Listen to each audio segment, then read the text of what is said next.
How one USS Yorktown gunner's impossible shot shattered the incoming torpedo squadron. The afternoon sun blazed mercilessly over the Pacific on June 4, 1942, as Seaman First Class Tommy Hernandez manned his 5-inch anti-aircraft gun aboard the USS Yorktown, CV-5. The carrier had just survived one Japanese air attack that morning, taking 3 bomb hits that would have crippled a lesser ship. But through heroic damage control efforts, the Yorktown was back to 19 knots and preparing to recover aircraft. Tommy was 21 years old, from San Antonio, Texas, and had joined the Navy in 1940 after his father, a World War I veteran, told him war with Japan was inevitable. He'd been assigned to the Yorktown's Gun Mount 3, a 5-inch/38 caliber dual-purpose gun that could fire at both aircraft and surface targets. His crew consisted of 14 men, each with specific roles in the intricate ballet of loading, aiming, and firing the massive weapon. "All hands, this is the bridge." Captain Elliot Buckmaster's voice came over the loudspeaker. "Radar has picked up incoming aircraft bearing 270, range 40 miles. This is not a drill. All guns prepare for air action." Tommy's stomach tightened. They'd barely survived the morning attack, and now the Japanese were coming back. He looked around at his gun crew, men he'd trained with for months, who'd become his brothers. "Load anti-aircraft shells," ordered Chief Petty Officer Mike O'Brien, the gun captain. "Set fuses for altitude 5,000 feet. The crew moved with practiced efficiency. 2 loaders grabbed shells from the ready ammunition lockers, while the fuse setters adjusted the timing mechanisms that would detonate the shells at specific altitudes. Tommy's job was pointer. He controlled the gun's elevation, keeping the barrel aimed at whatever target the director system designated. Within minutes, the incoming Japanese aircraft were visible to observers on the bridge. They were Torpedo bombers from the carrier Hiryu, the last surviving Japanese carrier from the morning's devastating battle. Admiral Temin Yamaguchi, commanding the Hiryu, had ordered this desperate strike hoping to even the odds. The Kates approached in 2 groups, planning a classic hammer and anvil attack. One group would attack from the starboard bow, while the second group attacked from the port side. This would force the carrier to choose which direction to turn, guaranteeing that one group would get a clear torpedo shot. "Here they come!" someone shouted. The sky erupted with anti-aircraft fire. Every gun on the Yorktown opened up. 5-inch batteries, 40mm Bofors guns, 20mm Oerlikons, even the .50 caliber machine guns.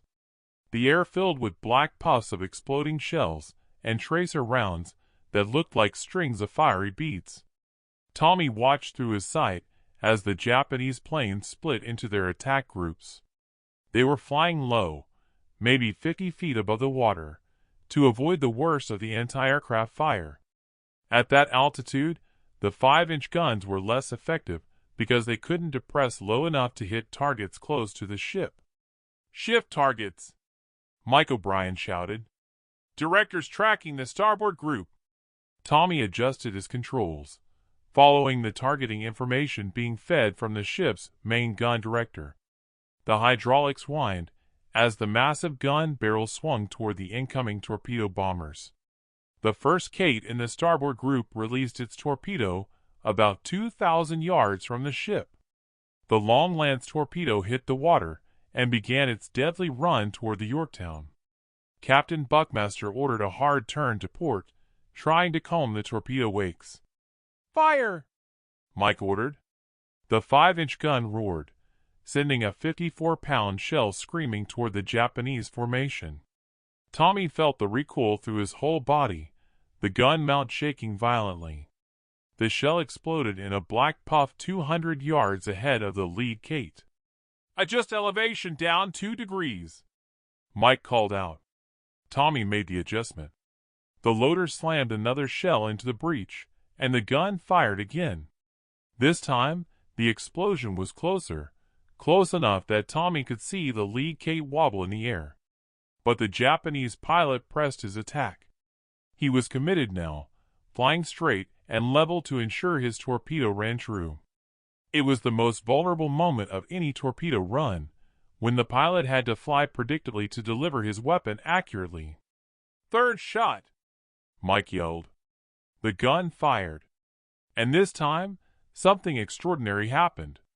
The shell, set to explode at 5,000 feet, should have burst harmlessly in the air above the low-flying kite. But the fuse had been set incorrectly. Instead of 5,000 feet, it was set for 500 feet. Combined with the gun's trajectory and the kite's speed and position, the shell exploded directly in front of the Japanese bomber. The kite flew directly into the explosion. The blast shredded the aircraft's nose, killed the pilot instantly, and tore off the port wing. The bomber cartwheeled into the ocean in a massive spray of water and burning fuel. But that wasn't what made the shot impossible. When the kite disintegrated, its torpedo was jolted off its trajectory. The weapon, already armed and running hot, veered wildly to the right. It struck a second kite in the same formation, a one-in-a-million collision between two moving objects. The torpedo's warhead detonated on impact. The explosion vaporized the second kite and sent shrapnel tearing through a third bomber flying close behind. That third kite, its fuel tanks ruptured and engine destroyed, fell smoking into the sea. 3 Japanese torpedo bombers, destroyed by a single anti-aircraft shell. On the gun mount, Tommy and his crew stared in disbelief. "Did that just happen?" one of the loaders asked. "Holy Mother of God," Mike whispered. But there was no time to celebrate. The portside group of kites was still attacking, and their torpedoes were already in the water. Chapter 2. The Yorktown shuddered as 2 Japanese torpedoes struck her port side.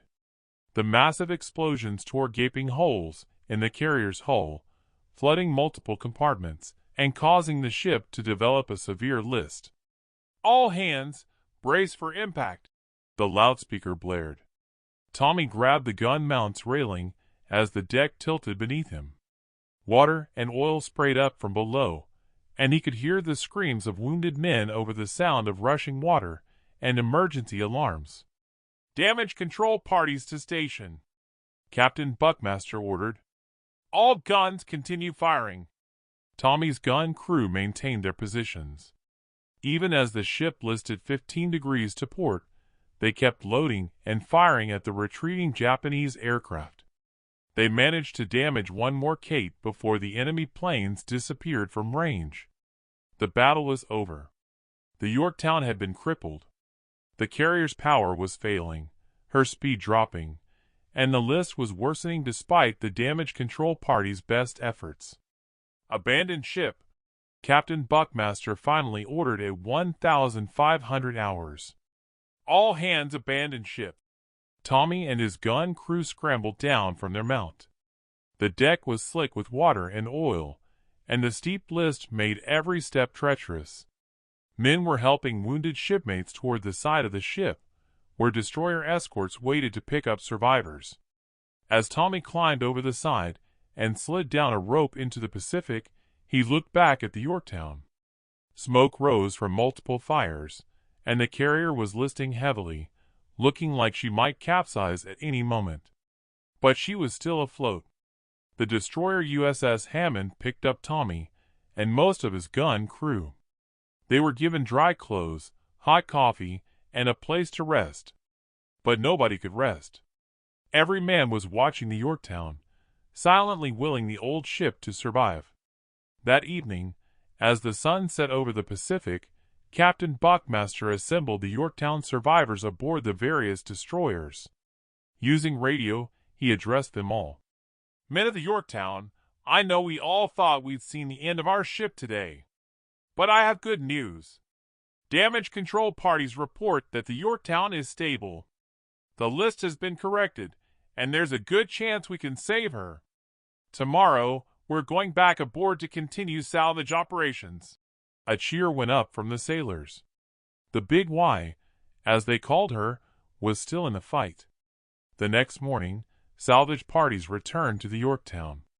Tommy was among them, volunteering to return to his gun mount. The carrier looked battered but defiant. Fires were out, the list had been reduced to just 2 degrees, and engineers were working to restore power. "Think we can save her?" Tommy asked Mike O'Brien as they climbed back to gun mount 3. "The big Y is tough," Mike replied. "She's survived worse." But fate had one more blow to deliver. At 1,331 hours on June 6, the Japanese submarine I-168 fired 4 torpedoes at the crippled Yorktown. 2 struck the carrier, and 2 more hit the destroyer Hammond, which was alongside providing power and pumps. The Hammond broke in 2 and sank in 4 minutes, taking 80 men with her. The Yorktown, struck again in her already damaged hull, began to flood catastrophically. Tommy was on the flight deck when the torpedoes hit. The explosions threw him off his feet, and he watched in horror as the Hammond, the ship that had rescued him just 2 days earlier, disappeared beneath the waves. "All personnel off the ship," the order came. "This is final. All hands abandon ship." This time, there would be no reprieve. The Yorktown had taken too much damage, sustained too many hits. As Tommy and the other salvage crew members evacuated, they knew they were saying goodbye to their ship forever. The USS Yorktown finally capsized and sank at dawn on June 7, 1942. She took 35 men with her, sailors who'd been killed in the torpedo attacks but whose bodies couldn't be recovered. Tommy stood on the deck of a rescue ship and watched the Yorktown disappear beneath the waves. Tears streamed down his face, and he wasn't ashamed of them. Every man watching was crying. Chapter 3. 3 weeks after the Battle of Midway, Tommy Hernandez and the other survivors of Gun Mount 3 were assembled at Pearl Harbor for a formal debriefing. Naval intelligence officers wanted detailed accounts of every action, every shot fired, every decision made. When Tommy described his crew's impossible shot, the single shell that destroyed 3 Japanese torpedo bombers, the intelligence officers initially didn't believe him. "Seaman Hernandez, are you certain about this?" asked Commander James Patterson, the lead investigator. "One shell destroyed 3 aircraft?" "Yes, sir," Tommy replied. "Chief O'Brien and the rest of my crew can confirm it.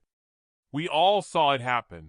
Mike O'Brien was called in and corroborated the story. So did the other gun crew members. And when intelligence cross-referenced their accounts with Japanese records captured later in the war, they confirmed it. 3 Kates from the Hiryu's torpedo squadron had indeed been lost in rapid succession at the exact time and location Tommy described. "This is extraordinary," Commander Patterson said. "We've never documented a case of one anti-aircraft shell taking down 3 enemy aircraft. The probability of this occurring is, well, it's essentially impossible. But it happened," Mike said simply. "Yes, it did," Patterson agreed. "And it may have saved the Yorktown, at least temporarily. If those 3 Kates had pressed their attack, the carrier would have taken additional torpedo hits in the first attack wave. She might have sunk immediately rather than surviving another 2 days." Tommy felt a weight lift from his shoulders. The Yorktown had ultimately been lost, but his crew's impossible shot had given the carrier, and her crew, 2 more days of life. 2 days that allowed more survivors to be rescued, more salvage to be attempted, more hope to exist. "We're recommending your gun crew for commendation," Commander Patterson said. "What you accomplished was extraordinary. Even if it was partially luck, it still required skill, training, and courage under fire." Tommy and his crew were awarded the Navy Commendation Medal in August 1942. The citation specifically mentioned their impossible shot and credited them with significantly disrupting the Japanese torpedo attack on the Yorktown. But for Tommy, the real reward came months later. He was assigned to the new carrier USS Essex, CV-9, as a gun captain, promoted based on his combat experience. As he boarded the Essex for the first time, he carried with him a piece of the Yorktown, a small metal fragment he pocketed during the final abandonment. "For luck," he told his new gun crew when they asked about it. "And to remember the impossible is sometimes possible." Tommy Hernandez served on the Essex throughout the remainder of World War II, participating in more than 30 combat operations. He survived the war, returned to Texas, and became a high school mathematics teacher. He rarely spoke about his wartime experiences, but every June 4th, the anniversary of Midway, he would visit the San Antonio Veterans Hall and tell the story of the impossible shot. "People ask me if I'm proud of what I did," he would say. "And I tell them yes, but not because of the shot. I'm proud because we all did our jobs under impossible circumstances. We loaded, aimed, and fired that gun while our ship was being torn apart around us. That's what I'm proud of, not luck, but the refusal to give up even when everything seemed hopeless." The story of Gun Mount 3's impossible shot became part of U.S. Navy legend. It was taught at the Naval Academy as an example of how seemingly minor actions can have outsized impacts in battle. And it served as a reminder that in war, the impossible sometimes becomes possible through a combination of skill, courage, and yes, a little bit of luck. Thomas Hernandez died in 1998 at age 77. At his funeral, attended by dozens of former Yorktown crew members, a Navy honor guard presented his family with a folded flag. And on his casket, they placed a small metal fragment, the piece of the Yorktown he'd carried for 56 years, as a reminder that when duty calls, sailors answer, no matter how impossible the task may seem. The legacy of Gun Mount 3's impossible shot at the Battle of Midway extended far beyond the immediate tactical victory. The incident became a case study in naval gunnery schools and was analyzed by weapons experts seeking to understand the mathematical improbability of what had occurred. Post-war analysis by the Naval Ordnance Laboratory in 1947 calculated that the probability of a single anti-aircraft shell destroying 3 enemy aircraft in the manner Tommy Hernandez's crew accomplished was approximately 1 in 8.7 million. The combination of factors required, the incorrect fuse setting, the precise trajectory, the Kate flying into the explosion at exactly the right moment, the torpedo being deflected into a second aircraft, and that impact causing an explosion that damaged a third, was so unlikely that some historians initially dismissed the account as exaggerated. However, Japanese naval records recovered after the war confirmed every detail. The Hiryu's action report, translated by American intelligence officers in 1946, specifically noted the loss of 3 Kates from the same Chutai section, within seconds of each other during the torpedo attack on the American carrier that would not die. Their description of the Yorktown. The Japanese pilots who survived the attack corroborated that they'd witnessed what they thought was a malfunction in their own aircraft, not realizing it was American anti-aircraft fire that had caused the catastrophic chain reaction. The incident had profound implications for anti-aircraft defense doctrine. While the Navy couldn't replicate the impossible shot deliberately, the battle demonstrated that aggressive, continuous fire from all available guns could create unpredictable effects that disrupted enemy formations and saved ships. This doctrine, often called "throw up a wall of steel," became standard practice for the remainder of the war.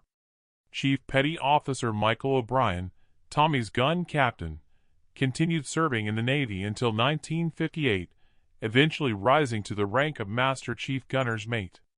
He became a legendary instructor at the Naval Weapons School in Washington, D.C., where he trained thousands of gunners in the art and science of anti-aircraft defense. His lectures always included the story of the impossible shot, which he used to illustrate that in combat, perfect technique combined with aggressive action could produce results that defied probability. "We didn't plan that shot," O'Brien would tell his students. "We couldn't have planned it. But we were trained, we were ready, And when the moment came, we did our jobs perfectly. That's the lesson. Not that miracles happen, but that preparation creates opportunities for miracles to occur. The surviving members of Gun Mount 3 held annual reunions from 1946 until 2003. They met every June 4th, the anniversary of Midway, first in San Antonio, then later at the National World War II Museum in New Orleans. As their numbers dwindled with age, the reunions became increasingly poignant. At the final reunion in 2003, only 4 of the original 14 crew members were still alive. The story of the Yorktown herself became one of the most celebrated in naval history. The carrier's performance at Midway, surviving 3 bomb hits in the morning attack, being brought back into action through heroic damage control, then absorbing 2 torpedo hits in the afternoon, before finally succumbing to submarine torpedoes 2 days later, exemplified the fighting spirit of the U.S. Navy during World War II. When the wreck of the Yorktown was discovered in 1998 by Dr. Robert Ballard, who had previously located the Titanic, sitting upright on the seafloor 16,650 feet below the surface, it sparked renewed interest in the carrier story. The Discovery team found the ship remarkably well preserved, with Gun Mount 3 still visible on the deck, its barrel pointed skyward as if still defending against enemies that had long since turned to dust.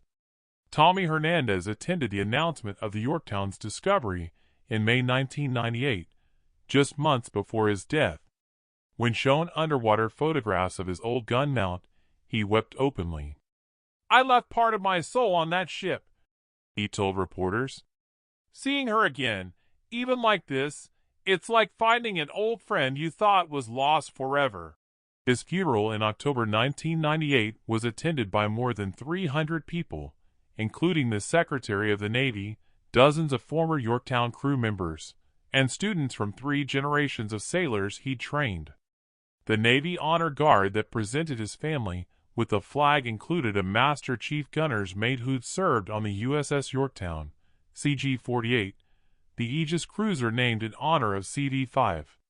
In 2012, on the 70th anniversary of the Battle of Midway, the Navy unveiled a memorial plaque at the National Naval Aviation Museum in Pensacola, Florida.